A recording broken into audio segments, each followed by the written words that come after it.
রাত 2টা 16 মিনিট 15 July 2016 Ankara special forces command হেডকোয়ার্টারের সামনের উঠান। একটা হেলিকপ্টার সবে মাত্র নেমেছে। সেখান থেকে বেরিয়ে এলেন ব্রিগেডিয়ার জেনারেল সমীহ তারজি, সশস্ত্র অভ্যুত্থানের একজন মূল নেতা। তার সাথে 10 জন ভারী সশস্ত্র সৈনিক। তারা এসেছে স্পেশাল ফোর্সের নিয়ন্ত্রণ নিতে, কারণ স্পেশাল ফোর্সেস নিয়ন্ত্রণে আসলে অভ্যুত্থানের অনেকটাই নিশ্চিত হয়ে যাবে। উঠানের অন্ধকারে দাঁড়িয়ে আছেন একজন মানুষ, সার্জেন্ট মেজর ওমর হালিশদেমির। তার হাতে অস্ত্র, বুকে একটাই প্রশ্ন, এই মুহূর্তে যদি সরে যান তাহলে হয়তো বেঁচে যাবেন, কিন্তু দেশটা। পরের কয়েক সেকেন্ডে তুরস্কের ইতিহাস বদলে দিয়েছিল। আজকে আমরা জানব সেই রাতে তুরস্কে কি হয়েছিল, স্পেশাল ফোর্সেস হেডকোয়ার্টার কেন ছিল অভ্যুত্থানের মূল লক্ষ্য, জেনারেল তারজি কে এবং তার ভূমিকা কী ছিল, ওমর হালিশদেমির কে ছিলেন, তার পরিচয় ও যাত্রার গল্প, সেই মুহূর্তে ঠিক কী হয়েছিল সিসিটিভি ফুটেজ থেকে জানা যায়। আর সবশেষ একজন সাধারণ সার্জেন্ট এই সিদ্ধান্ত কিভাবে পুরো অভ্যুত্থানের গতিপথ বদলে দিয়েছিল। কিন্তু আগে বোঝা দরকার সেই রাতের বড় প্রেক্ষাপট। 15 জুলাই 2016 এর রাতে তুরস্কের সেনাবাহিনীর একটি অংশ রাষ্ট্র উৎখাতের চেষ্টা করেছিল। সংসদে বোমা হামলা হয়েছিল, বসফরাস সেতু দখল হয়েছিল, রাস্তায় ট্যাঙ্ক নামানো হয়েছিল, রাষ্ট্রীয় টেলিভিশন দখল হয়েছিল। তুরস্কের ইতিহাসের সবচেয়ে বড় অভ্যুত্থানের প্রচেষ্টা। কিন্তু সেই রাতে একটা জায়গায় একটা মানুষ ছিলেন যার সিদ্ধান্তে অনেক কিছু নির্ভর করেছিল। স্পেশাল ফোর্সের হেডকোয়ার্টার কেন এটা ছিল অভ্যুত্থানের চাবিকাঠি। তুরস্কের স্পেশাল ফোর্সেস কমান্ড এটা শুধু একটা সামরিক স্থাপনা নয়। স্পেশাল ফোর্সের কমান্ড তুরস্কের সবচেয়ে প্রশিক্ষিত ও অভিজ্ঞ যুদ্ধ ইউনিট, যাদের হাতে থাকে দেশের সবচেয়ে সংবেদনশীল অভিযানের দায়িত্ব। এই বাহিনী যদি অভ্যুত্থানকারীদের হাতে যায় তাহলে রাস্তায় নামা সাধারণ মানুষ বা পুলিশ বাহিনী তাদের থামাতে পারত না। অভ্যুত্থানকারী জেনারেল সেলিম তারজিমকে আদেশ দেওয়া হয়েছিল আঙ্কারার দক্ষিণের অংশে অবস্থিত গলবাসী এলাকার স্পেশাল ফোর্সেস কমান্ড হেডকোয়ার্টার দখল করতে। সেই মুহূর্তে তিনি জানালেন ব্রিগেডিয়ার জেনারেল সেমিহ তারাজি স্পেশাল ফোর্সের নিয়ন্ত্রণে নিতে আসছেন। তিনি তাৎক্ষণিক সিদ্ধান্ত নিলেন, ফোন করলেন তার সবচেয়ে বিশ্বস্ত লোককে, ওমর হালিশদেমিরকে। ওমর হালিশদেমির জন্ম 1974 সালের 20 ফেব্রুয়ারি নিগদে প্রদেশের ছোট্ট চকুরকুট্টু গ্রামে। হাসান হুসেইন হালিশদেমিরের 7 ছেলের একজন ওমর।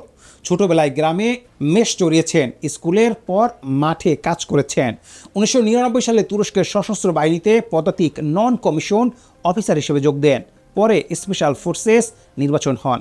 স্ত্রী হাতিচে 2 সন্তান ও এলিফুনুর আর দোকান এরতুগুলকে নিয়ে তার ছোট্ট সংসার। এই মানুষটার কাছে সেই রাতে ফোন এলো জেনারেল আকশাকাল্লি। তাকে বললেন দেশ ভয়াবহ অভ্যুত্থানের মুখে, তারজিকে থামানো অপরিহার্য। ওমরের উত্তর ছিল মাত্র কয়েকটা শব্দ, আইয়ে আইয়ে স্যার, আপনার দোয়া দিন।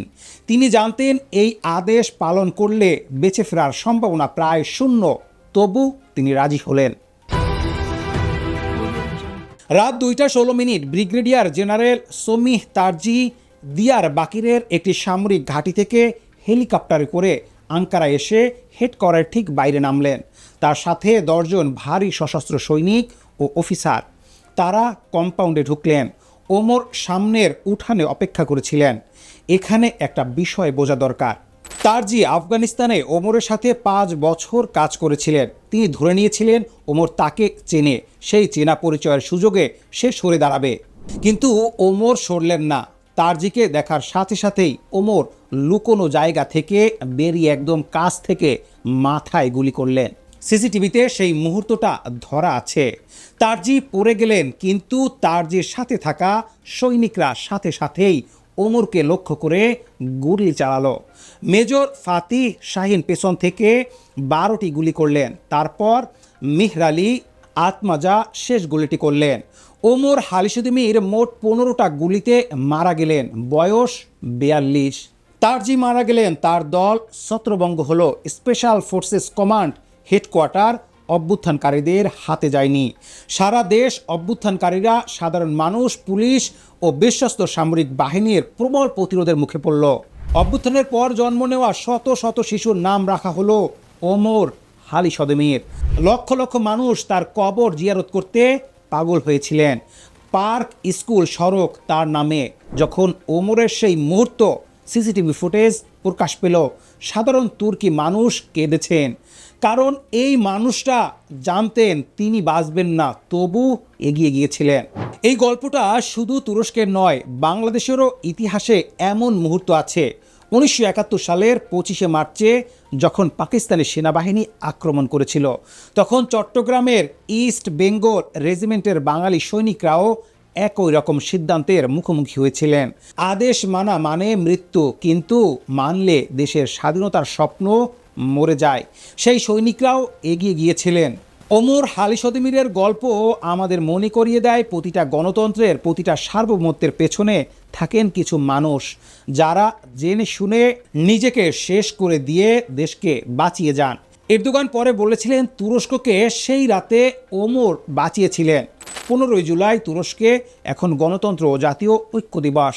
প্রতি বছর ওই রাতে তুরস্কের মানুষ রাস্তায় নামেন, মোমবাতি হাতে, দেশের পতাকা হাতে। কিন্তু তারা মনে রাখেন, এই উদযাপনের পেছনে আছে একজন সার্জেন্টের গল্প, যিনি গ্রামের ছেলে ছিলেন, মেষ চড়িয়েছেন, 2 সন্তানের বাবা ছিলেন, আর সেই রাতে একটা সিদ্ধান্ত নিয়েছিলেন দেশটা বাঁচানোর। হ্যাঁ স্যার, আমরা অধিকার ছেড়ে দিলাম। এটাই ছিল তার শেষ কথা। তুর্কি ভাষায় একটা প্রবাদ আছে, বাতান ইকিন অলিমের সেরফাতির, মাতৃভূমির জন্য মৃত্যু সম্মানের। ওমর হালি সদমির সেই সম্মান অর্জন করেছিলেন। প্রশ্ন হলো, আমাদের চারপাশে কি এমন মানুষ আছেন যারা দেশের জন্য এই মূল্য দিতে প্রস্তুত? হয়তো আছেন, কিন্তু তাদের আমরা চিনি না যতক্ষণ না সেই মুহূর্ত আসে।